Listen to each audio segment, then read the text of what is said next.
অল্প বয়সে বিয়ে করলে কি কি লাভ আছে? দে আমার সিডি দিতেছে। এক ভাই প্রশ্ন করেছে, কেমন আছেন হুজুর, আপনার কাছে আমার একটা প্রশ্ন ছিল, অল্প বয়সে বিয়ে করলে কি কি লাভ আছে?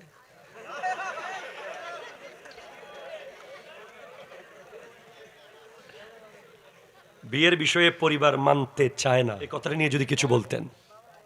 শোনেন,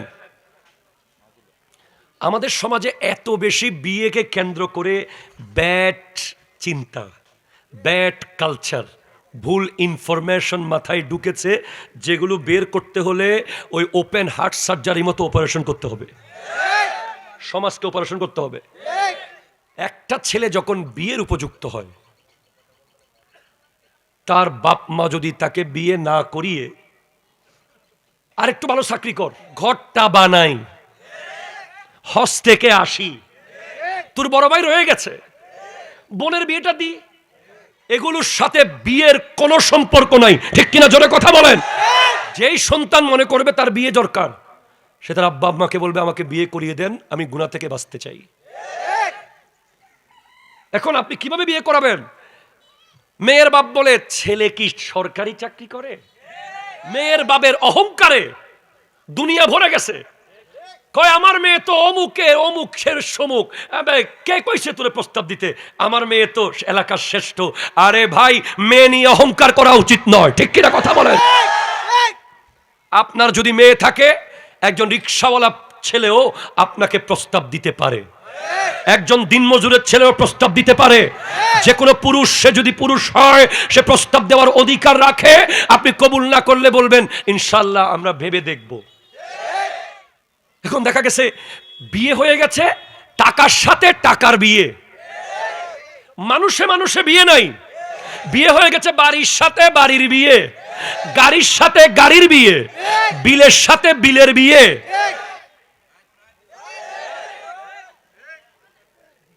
বিয়ে হয়েছিল মানুষের সাথে মানুষের। আব্দুল কাদের জিলানী রহমতুল্লাহর আব্বা আবু সালে মুসা জঙ্গি দোস্তের সাথে উম্মুল খায়ের আমাতুল জব্বার ফাতেমার বিয়ে হয়েছে তাকওয়ার সাথে তাকওয়ার বিয়ে, ইমানের সাথে ইমানের বিয়ে, নেককারের সাথে নেককারের বিয়ে। এখন মনে হয় যে মেয়ে যেন প্রতিদিন এক বড়ি স্বর্ণ খাবে।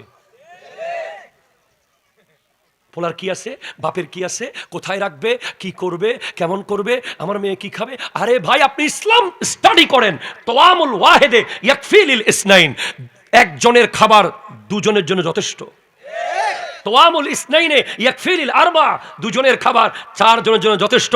তোয়ামুল আরবাতে ইয়াকফিলিস সামানিয়া, চারজনের খাবার 8 জন খেতে পারে। দ্যাট ইজ ইসলাম, ঠিক কিনা কথা জোরে বলো। মুরব্বীরা মনে কষ্ট আনবেন না, ছেলে যদি বিয়ের উপযুক্ত হয় বিয়ে করিয়ে দেন। উপযুক্ততা মানে মাসে 50,000 টাকা বেতন পাওয়া নয়, উপযুক্ততা মানে মাসে 1 লাখ টাকা কামানো নয়। উপযুক্ততা মানে হচ্ছে তার বিয়ে করার বয়স হওয়া, তার অতটুকু দেনমোহর দেওয়ার মতো তৌফিক থাকা, এবং ওই নারীর ভরণ পোষণ করানোর মতো যোগ্যতা অর্জন করা। সে তার শ্বশুর বাড়িকে বিয়ে করে নাই, সে তার বউকে বিয়ে করেছে, ঠিক কিনা বলেন। একটা বেড়ার ঘর থাকুক, আমার নবী শুধুমাত্র সূরার বিনিময়ে বিয়ে করিয়ে দিয়েছে। আমার নবীর কাছে এসে এক নারী বলে, ইয়া রাসূলুল্লাহ, আমি আপনাকে শাদী করতে চাই। নবীজি বলছেন, আমার এখন প্রয়োজন নাই, তুমি অন্য কাউকে শাদী করো। তখন এক সাহাবা এসে বলে, ইয়া রাসূলুল্লাহ, আপনি যদি বলেন তাকে আমি শাদী করতে চাই। নবী বলছেন, তোমার কাছে কি আছে? বলে, আমার কাছে তো কিছু নাই। একটা আংটি হবে? নাই। একটা লোহার বর্ম আছে? নাই। তুমি কি জানো? বলে, আমি কোরআন শরীফের কয়েকটা সূরা জানি। যাও, তুমি তাকে সূরাগুলো শিখিয়ে দিও, এটাই বিয়ের মোহরানা। এখন তো মোহরানা কত? আরে না, আসতে, আরে 10 লাখ না, 1 লাখ 1 লাখ। এটা একটা ব্যবসা, কথা কোন ঠিক কিনা জোরে বলে। মোহরানা কখনো বিয়ে টিকিয়ে রাখতে পারে না। 1 কোটি টাকা মোহরানা দিলেও যেই নারী টিকবে না সে টিকবে না, যেই নারী টিকবে সে 10 টাকা দিয়ে টিকে যাবে, ঠিক কিনা কথা বলে। এটা মাথা থেকে ফেলে দিতে হবে, নারীর মেয়ের বাপ মাদের মাথা থেকে ফেলতে হবে। এটা মেয়ে দেখার সময় নেককার দেখবেন। এখন তো ফেসবুকে দেখে বিয়ে করতেছেন, নাম দিছে অ্যাঞ্জেল জরিনা। জিন্দেগিতে কোনোদিন পর্দা টর্দা করে নাই, ফেসবুকে একটা নেকাব পরে ছবি দিছে, আপনি ওরে বাবা রে বাবা। প্রস্তাব লয়ে গিয়া দিয়ে দিছেন, বিদেশ থেকে বিয়ে, ভিডিও কলে বিয়ে, ইমুতে বিয়ে, হোয়াটসঅ্যাপে বিয়ে, আকাশ বাতাস চন্দ্র সূর্যকে সাক্ষী রেখে বিয়ে। এরকম বিয়ে আছে না নাই? কথা বলেন। যুবক নিয়ে অনেক বক্তব্য আমার আছে, মূল কথা হলো কখনোই বাবা মার অবাধ্য হয়ে বিয়ে করবা না। হাত তোলো, ঠিক কিনা জোরে বলো। শুধু বাপ মাকে বুঝাইতে থাকবা, না হলে আমাদের ওয়াজ কানের গোড়ায় নিয়ে ছাড়ে দিবা। উপযুক্ত হওয়ার পরে যদি বিয়ে না করায়, প্রত্যেকটা গুনার জন্য বাপ মা দায়ী থাকবে, ঠিক কিনা কথা বলো। আমরা জেনাকে সহজ করে দিয়েছি, বিয়েকে কঠিন করে ফেলেছি। জেনা করা সহজ, বিয়ে করা কঠিন। সুন্দর মতো একটা নেককার মেয়ে দেখবা, অনেকে দেখছে ও বাপ ওই মেয়ে তো মার্কেটে হাঁটার সময় আমি দিওয়ানা হয়ে গেলাম, এটা করে তার হাঁটা দেখে বিয়ে করে, অনেকে তার চুল দেখে বিয়ে করে, অনেকে তার চাহনি দেখে বিয়ে করে। আরে না, ফাসফার বেজাতি দিন, তার দিন দেখে বিয়ে করো, তার ধর্ম দেখে বিয়ে করো। সে তাহাজ্জুদের নামাজ জানে কিনা, সে পাঁচ ওয়াক্ত নামাজের নিয়ম জানে কিনা, সে আল্লাহওয়ালা কিনা, তার মা নেককার কিনা, তার বাপ নেককার কিনা।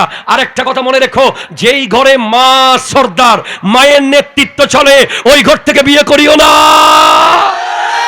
হাত ধরে বলো ঠিক না। আর যেই ঘরে বাবার নেতৃত্ব চলে, সেই ঘর থেকে বিয়ে করবেন, ঠিক কিনা কথা বলেন। মায়ের নেতৃত্বে সংসার চললে বউরে আপনার থাকতে দেবে না, প্রতিদিন বলবে চল্লায়। মনে রাখবেন, আমার মা বোনদেরকে বলে যাই, নিজের মেয়েকে বলবেন সাদা শাড়ি পরে আসবি, লাল শাড়ি পরে গেছিস, ঠিক কিনা কথা বলেন। বিয়ে দেওয়ার পরে তাকে আর সুযোগ দেওয়া যাবে না, আমরা আসি চলে আয়, বাদ দে, তোর শ্বশুরের কথা শুনবি না, শাশুড়ির কথা শুনবি না, এসব সংসার বাদ দে চলে আয়, এসব কথা শুনবেন না। মনে রাখবেন, যতক্ষণ আপনার স্বামী আছে, পৃথিবীতে আপনার দাম আছে। স্বামী যখন থাকবে না, কতক্ষণ ভাইয়ের বাড়ি, কতক্ষণ সাসার বাড়ি, কতক্ষণ খালুর বাড়ি, কতক্ষণ মেম্বারের বাড়ি, ঘুরতে ঘুরতে পুরো জিন্দেগি বরবাদ হয়ে যাবে। ওই শান্তি আর পাবেন না। তাহলে বিয়ে করার দরকার আছে না নাই? হাত তোলা বড় দরকার আছে না নাই? আল্লাহ আমার যুবকদেরকে দ্রুত বিয়ে করিয়ে দেওয়ার তৌফিক দান করুক। আজকের মাহফিলের উসিলায় কোনো তবরুকের দরকার নাই, একটাই তবরুক, বিয়ে কবুল করো। আল্লাহ আল্লাহ কবুল করো, তাড়াতাড়ি কবুল করো। শীতকাল চলে যাচ্ছে, তাড়াতাড়ি কবুল করো। আল্লাহ কবুল করুক, আমিন জোরে বলেন। ইনশাআল্লাহ দিয়ে দিবে, মুরব্বীদেরকে বুঝাই দিয়ে গেছি।